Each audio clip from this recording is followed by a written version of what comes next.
উপজেলার ঐতিহ্যবাহী শিক্ষা প্রতিষ্ঠান পাটগ্রাম তারকনাথ কলেজে বার্ষিক ক্রীড়া সাহিত্য সাংস্কৃতিক প্রতিযোগিতা, কৃতি শিক্ষার্থী সংগঠনা ও অভিভাবক সমাবেশ ও পুরস্কার বিতরণী অনুষ্ঠান 2023। এর মধ্যে উপস্থিত আমার শিক্ষাগুরু মোহাম্মদ আবুল কালাম আজাদ স্যার এবং শিক্ষাগুরু শামসুল হক স্যার এবং রশিদ স্যার, এবং আমার সামনে অনুষ্ঠিত প্রাণপ্রিয় ছাত্রছাত্রীবৃন্দ, সবাইকে আমার সালাম, আসসালামু আলাইকুম। আমার ভাগ্য হচ্ছে 7ই মার্চ।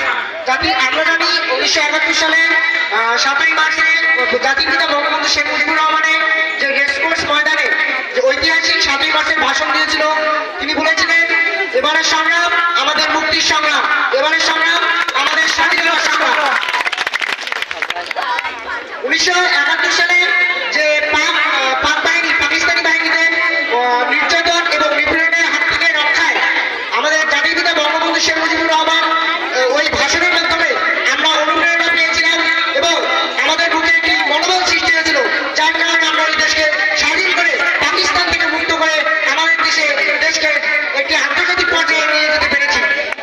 এবং জাতির পিতা বঙ্গবন্ধু শেখ মুজিবুর রহমান সেদিন যদি ওই ভাষণটি না দিতেন, তাহলে আমরা হয়তো এই সোনার বাংলা পেতাম না, স্মার্ট বাংলাদেশ পেতাম না, বা ডিজিটাল বাংলাদেশ পেতাম না। আমাদের বঙ্গবন্ধু যদি বেঁচে থাকতো, তাহলে সেই 7ই মার্চের মতো হয়তো আমরা অনেক স্মৃতি বা স্মরণীয় ভাষণ আমরা মনে রাখতে পারতাম। আমি ভাষণটি সম্পর্কে তেমন কিছু বলবো না, আমার তেমন পড়া হয়নি। তো আমি এটুকুই বলতে চাই যে 7ই মার্চে যে স্মৃতি বিজয়ক যে ঘটনাটি এবং যে হাজার হাজার লক্ষ লক্ষ মানুষের সামনে বঙ্গবন্ধু যে ভাষণটি দিয়েছিল, তা আমাদের আজীবন মনে থাকবে।